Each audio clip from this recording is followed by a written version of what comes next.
Bienvenidos al canal de terror. Había una vez una familia llamada los Martínez, compuesta por Ana, su esposo Javier y su hija pequeña, Sofía. Después de años de buscar, encontraron una antigua casa en un pequeño pueblo, rodeada de árboles oscuros y con un aire misterioso. La casa parecía abandonada, con ventanas rotas y una puerta que chirriaba con el viento. Pero para ellos era perfecta, un lugar barato y con mucho carácter. Decidieron comprarla sin pensarlo mucho, convencidos de que solo necesitaba unas reparaciones y mucho amor para volver a ser un hogar cálido.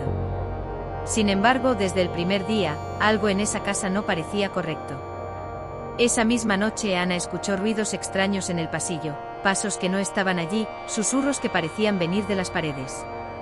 Pensando que era su imaginación, trató de dormir, pero la sensación de que algo los observaba no desaparecía. A medida que pasaron los días, las cosas empeoraron. La familia empezó a notar sombras que se movían en los rincones, objetos que se desplazaban solos y una presencia fría que parecía envolverlos en cada habitación. Sofía, la pequeña, empezó a hablar con alguien que ella llamaba el amigo invisible, pero cuando Ana le preguntaba, Sofía solo sonreía y decía que no veía a nadie. Una noche Javier decidió investigar. Entró en el sótano, donde encontró viejos diarios y fotografías antiguas. En uno de los diarios, un anciano escribía sobre una presencia maligna que había sido atrapada en esa casa, pero que aún buscaba salir. La historia hablaba de un espíritu oscuro que se alimentaba del miedo y la desesperación de sus habitantes. Esa misma noche, la casa se convirtió en un infierno. Los susurros se transformaron en gritos desgarradores, y las sombras parecían cobrar vida, formando figuras humanas que se acercaban lentamente. Ana, Javier y Sofía intentaron huir, pero la puerta principal no se abría. La casa parecía haberlos atrapado en un laberinto de pesadillas. Entonces la presencia se manifestó claramente, una figura oscura, con ojos rojos brillantes y una sonrisa macabra, apareció en el umbral de la sala. La entidad empezó a reírse, una risa que helaba la sangre. Ana gritó por ayuda, pero su voz se ahogó en el aire pesado. La figura se acercó lentamente, extendiendo una mano fría y huesuda. En ese momento Javier recordó las palabras del diario: solo enfrentando su miedo podrían liberarse. Con un valor desesperado, los Martínez cerraron los ojos y gritaron en silencio, enfrentando la sombra. Pero no funcionó. La entidad los envolvió en una oscuridad total, y en un instante, la casa quedó en silencio. A la mañana siguiente, la policía encontró la casa vacía, con las ventanas rotas y la puerta abierta. Nadie supo qué había pasado con la familia Martínez. La casa quedó abandonada, envuelta en una niebla espesa y en silencio, como si nunca hubiera sido habitada. Los lugareños hablaban en silencio sobre aquella casa, como si temieran que sus palabras pudieran atraer la atención de lo que allí habitaba. Cada vez que un nuevo propietario llegaba con la intención de restaurar la casa, desaparecía sin dejar rastro, dejando a la comunidad sumida en el miedo. Los más ancianos recordaban historias de noches sin luna, donde gritos desgarradores resonaban en el aire y sombras danzaban en el interior de la casa. Una tarde gris y fría, un joven llamado Mateo, impulsado por la curiosidad y despreocupación, decidió adentrarse en el misterio de la casa. Había escuchado las historias, pero el escepticismo en su corazón lo instaba a descubrir la verdad detrás de los rumores. Con una linterna en mano y el recuerdo de advertencias familiares flotando en su mente, cruzó el umbral de la puerta desgastada. El aire dentro de la casa era denso, pesado, como si llevara años acumulando la tristeza y la desesperación de aquellos que habían vivido allí.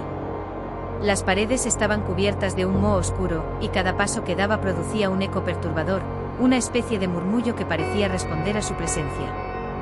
Bienvenido, parecía decir la casa.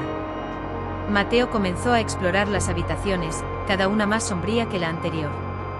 En el salón, una chimenea apagada parecía ser el único testigo de momentos felices que habían ocurrido en otro tiempo. Un viejo piano, cubierto de polvo, aún conservaba algunas partituras amarillentas. Con curiosidad, se acercó y acarició las teclas. Al tocar una nota, un estremecimiento recorrió su cuerpo, como si la casa despertara de un letargo profundo.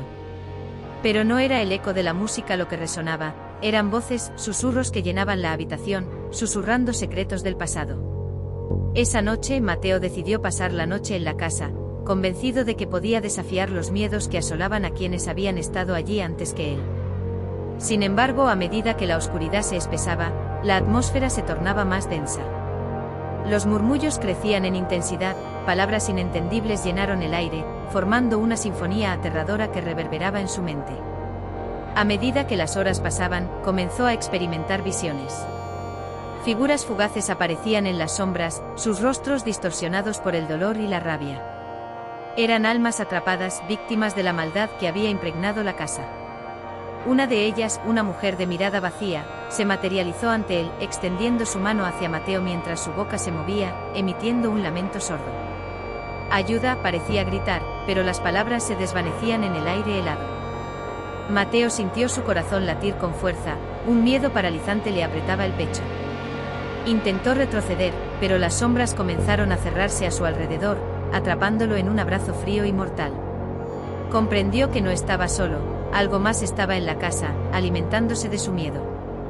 Mientras buscaba la salida, recordó las leyendas. La casa había sido construida sobre un antiguo cementerio, un lugar donde los sacrificios se realizaban para imponer poder y control. Aquellos que habían muerto no podían encontrar la paz, y su rencor ahora se manifestaba en la forma de espíritus atormentados.